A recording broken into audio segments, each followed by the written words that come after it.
Share बाजार, right? ये वो जगह है जहां कंपनीज अपने शेयर्स बेचते हैं और लोग खरीदते उन्हें हैं। इसे ऐसे स्टॉक मार्केट भी बोलते हैं। सोचो इसको ऐसे प्लेटफॉर्म की तरह जहां इन्वेस्टर्स कंपनीज में हिस्सेदारी खरीद या बेच सकते हैं। जब आप किसी कंपनी का शेयर खरीदते हो तो आप उस कंपनी के छोटे से हिस्से के मालिक बन जाते हो। कंपनीज क्या करती हैं? बिजनेस बढ़ाने के लिए पैसा चाहिए होता है ना, तो वो पब्लिक से पैसा लेने के लिए अपने शेयर्स बेचते हैं। जब आप किसी कंपनी का शेयर खरीदते हो तो आप उसमें इन्वेस्ट कर रहे होते हो, उसके फ्यूचर में पार्टनर बन रहे होते हो। अब कंपनी को प्रॉफिट होगा तो आपको भी फायदा होगा, और अगर नुकसान हुआ तो हाँ, आपको भी नुकसान हो सकता है। शेयर बाजार में इन्वेस्ट करना रिस्की हो सकता है, लेकिन इसमें अच्छा रिटर्न भी मिल सकता है। इसलिए ये समझना बहुत जरूरी है कि ये मार्केट कैसे काम करता है और पैसे लगाने से पहले किन बातों का ध्यान रखना चाहिए। शेयर बाजार में इन्वेस्ट करने से पहले आपको अपनी फाइनेंशियल कंडीशन, कितना रिस्क ले सकते हो और इन्वेस्टमेंट गोल्स क्या हैं, ये सब समझना बहुत जरूरी है। शेयर बाजार में शेयर्स खरीदने और बेचने के लिए आपको एक डीमैट अकाउंट और एक ट्रेडिंग अकाउंट खुलवाना होगा। ये अकाउंट्स आप किसी भी SEBI रजिस्टर्ड स्टॉक ब्रोकर के पास खुलवा सकते हैं। डीमैट अकाउंट आपके शेयर्स को इलेक्ट्रॉनिकली रखता है और ट्रेडिंग अकाउंट शेयर्स खरीदने और बेचने के लिए होता है।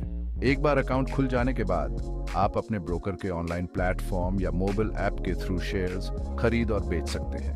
आपको जो भी शेयर्स पसंद हो आप ऑर्डर दे सकते हैं और ऑर्डर मिलते ही आपके डीमैट अकाउंट में शेयर्स आ जाएंगे। शेयर बाजार में शेयर्स के दाम हमेशा बदलते रहते हैं, कभी ऊपर कभी नीचे। ये डिमांड और सप्लाई पर निर्भर करता है। अगर किसी शेयर की डिमांड ज्यादा है और सप्लाई कम है तो उसका प्राइस बढ़ेगा, और अगर डिमांड कम है, सप्लाई ज्यादा है तो प्राइस घटेगा। सिंपल। शेयर बाजार में इन्वेस्ट करने से पहले आपको कंपनी का परफॉर्मेंस, मार्केट की कंडीशन और बाकी चीजों का अच्छे से एनालिसिस करना चाहिए।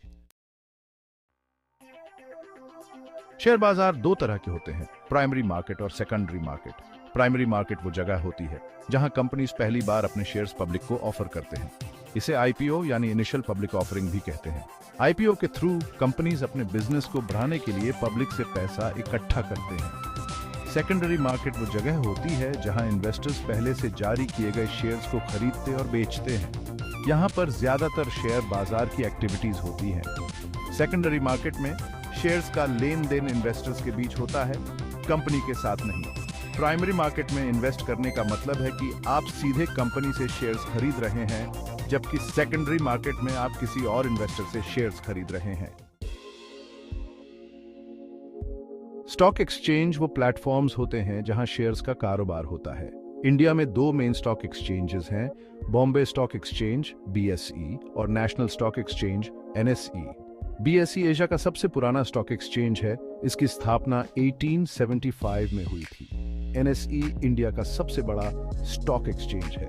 इसकी स्थापना 1992 में हुई थी। ये एक्सचेंजेस कंपनीज को अपने शेयर्स लिस्ट करने और इन्वेस्टर्स को शेयर्स खरीदने और बेचने के लिए प्लेटफॉर्म प्रोवाइड करते हैं। ये इंश्योर करते हैं कि सारे ट्रांजैक्शंस सही और ट्रांसपेरेंट तरीके से हों। BSE और NSE दोनों ही शेयर बाजार के लिए इंपॉर्टेंट हैं और इन्वेस्टर्स को अलग अलग कंपनीज के शेयर्स में इन्वेस्ट करने का मौका देते हैं। शेयर बाजार में इन्वेस्ट करना रिस्की हो सकता है, लेकिन इसमें अच्छा रिटर्न भी मिल सकता है। यहाँ कुछ टिप्स दिए गए हैं जो आपको शेयर बाजार में इन्वेस्ट करने से पहले ध्यान में रखने चाहिए। अपनी रिसर्च करें। किसी भी कंपनी में इन्वेस्ट करने से पहले उसकी फाइनेंशियल कंडीशन, मैनेजमेंट टीम और फ्यूचर की पॉसिबिलिटीज के बारे में अच्छे से रिसर्च करें। अपनी रिस्क क्षमता को समझें। शेयर बाजार में इन्वेस्ट करने से पहले यह समझना इंपॉर्टेंट है कि आप कितना रिस्क ले सकते हैं। दीर्घकालिक निवेश करें। शेयर बाजार में छोटे मोटे उतार चढ़ाव आते रहते हैं, इसीलिए लॉन्ग टर्म के लिए इन्वेस्ट करना हमेशा बेटर होता है। अपने पोर्टफोलियो में वैरायटी लाएं। अलग अलग सेक्टर्स और कंपनीज के शेयर्स में इन्वेस्ट करके अपने पोर्टफोलियो में वैरायटी लाएं। नियमित रूप से अपने पोर्टफोलियो की समीक्षा करें। अपने इन्वेस्टमेंट गोल्स के साथ अपने पोर्टफोलियो अलाइंड है या नहीं, ये इंश्योर करने के लिए रेगुलरली रिव्यू करते रहें। याद रखें, शेयर बाजार में इन्वेस्ट करने से पहले अपनी फाइनेंशियल कंडीशन, रिस्क क्षमता और इन्वेस्टमेंट गोल्स को समझना बहुत जरूरी है।